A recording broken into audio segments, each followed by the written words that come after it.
नमस्कार, स्वागत है आप सभी का जन संदेश टाइम्स में। मैं हूं सृष्टि। एक कहावत आपने सुनी होगी जो आमतौर पर बोली जाती है, बड़े तुर्रम खां बनने चले थे। ऐसी कहावतों का इस्तेमाल अक्सर ऐसे समय में लोग करते हैं जब कोई व्यक्ति हीरोपंती दिखाने की कोशिश करता है। लेकिन कहावत के तौर पर बोले जाने वाले इस जुमले की असल कहानी क्या है? आखिर कौन था यह तुर्रम खां? आज हम आपको इसकी वास्तविकता से रूबरू कराने जा रहे हैं। बड़ा अपने आप को तुर्रम खां समझते हो, अमा ज्यादा तुर्रम खां ना बनो, बहुत देखे तुम्हारे जैसे तुर्रम खां मगर कुछ कर ना पाए, वगैरह वगैरह। ऐसे डायलॉग आपने जरूर सुने होंगे, मतलब भी तकरीबन आप जानते ही होंगे। आपको जानकर हैरानी होगी कि तुर्रम खां कोई मामूली शख्स नहीं था, बल्कि 1857 में भारतीय स्वतंत्रता संग्राम की पहली लड़ाई का वह हीरो था, जिसका असली नाम तुर्रेबाज खान था। अंग्रेजी हुकूमत से सीधी टक्कर लेने वाले मंगल पांडे ने बैरकपुर में जिस आज़ादी की लड़ाई की शुरुआत की थी, हैदराबाद में उसका नेतृत्व तुर्रम खां ने किया था। तुर्रम खां की पैदाइश हैदराबाद के बेगम बाजार नामक जगह पे हुई थी।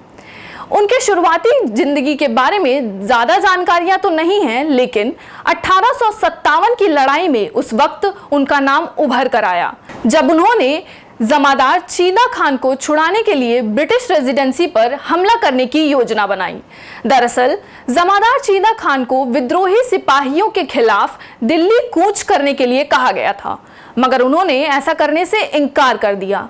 सभी को उम्मीद थी कि निजाम अंग्रेजों के खिलाफ आज़ादी की इस लड़ाई में साथ देगा, मगर वो धोखेबाज निकला। जब जमादार चीदा खान अपने 15 सैनिकों के साथ निजाम के पास समर्थन के लिए पहुंचा, तो निजाम के मंत्री ने धोखे से उन्हें गिरफ्तार कर ब्रिटिश रेजिडेंसी में कैद कर दिया। तब तुर्रम खां ने 5000 स्वतंत्रता सेनानियों को इकट्ठा कर ब्रिटिश रेजिडेंसी पर हमला बोल दिया था। इसके लिए तुर्रम खां ने अपने साथी मौलवी अलाउद्दीन के साथ मिलकर 5000 जाबाज लड़ाकों को तैयार किया। इसमें कई अरब स्टूडेंट्स और अन्य विद्रोही भी शामिल थे। योजना थी कि एकाएक ब्रिटिश रेजिडेंसी पर हमला बोला जाएगा। तुर्रम खां को यकीन था कि अचानक इस हमले से अंग्रेजों को संभलने का मौका नहीं मिलेगा। उसकी मदद करने के लिए बब्बन खान और जय गोपाल दास ने रेजिडेंसी हाउस के सामने के 2 मकान भी खाली कर दिए, मगर तुर्रम खां की इस योजना की भनक अंग्रेजों को पहले ही लग चुकी थी। दरअसल निजाम के वजीर सलारगंज ने गद्दारी करते हुए अंग्रेजों को पहले ही सूचना दे दी थी। अंग्रेज सैनिक बंदूकों और तोपों से लैस तुर्रम खां और उसके साथियों का इंतजार कर रहे थे। 17 जुलाई 1857 की रात को तलवारों और लाठी डंडों के साथ तुर्रम खां ने अपने साथी मौलवी अलाउद्दीन और अन्य विद्रोही को लेकर हमला बोला। रात भर ताबड़तोड़ फायरिंग भी हुई और सुबह 4 बजे तक विद्रोहियों को अंग्रेज सिपाहियों ने बुरी तरह हरा दिया था। ब्रिटिश रेजिडेंसी पर हुए हमले में कई जाबाज स्वतंत्रता सेनानी शहीद हो गए थे। हालांकि अंग्रेज तुर्रम खां को पकड़ने में कामयाब नहीं रहे। निजाम के मंत्री तुराब अली खान ने तुर्रम खां का पता अंग्रेजों को बता दिया, जिसके बाद असूर खाना के पास जंगल में उन्हें पकड़ लिया गया। हैदराबाद कोर्ट में तुर्रम खां पर मुकदमा चला। तुर्रम खां से अपने बाकी साथियों का पता बताने को कहा गया, लेकिन उन्होंने इनकार कर दिया। ऐसे में तुर्रम खां को काले पानी की सजा दी गई। उन्हें जीवन भर सड़ने के लिए अंडमान भेजने की तैयारी शुरू हुई।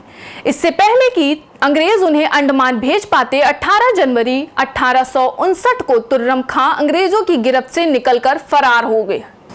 इससे पहले कि अंग्रेज उन्हें अंडमान भेज पाते, 18 जनवरी 1859 को तुर्रम खां अंग्रेजों की गिरफ्त से निकलकर फरार हो गए। अंग्रेजों ने तुर्रम खां पर 5000 रुपए का इनाम रखा। उन्हें पकड़ने के लिए सैनिक गश्त करने लगे। कुछ समय बाद एक तालुकदार मिर्जा कुर्बान अली बेग ने तूपरण के जंगलों में धोखे से तुर्रम खां को मार दिया। इतिहासकारों की माने तो तुर्रम खां के शव को रेजिडेंसी में लाकर पेड़ से नंगा लटका दिया गया था। यहाँ हम आपको बता दें कि भारत सरकार द्वारा उनकी याद में एक सड़क का नामकरण भी किया गया है। हैदराबाद में यूनिवर्सिटी कॉलेज फॉर विमेन के पास उनके असली नाम तुर्रेबाज खान के नाम से भी एक सड़क स्थित है। तो देखा आपने, हम यूं ही किसी को तुर्रम खां नहीं कहा करते। तुर्रम खां ही वह शख्स था जिन्होंने कभी भी अंग्रेजों के आगे अपने घुटने नहीं टेके, जान दे दी मगर वतन से गद्दारी नहीं की।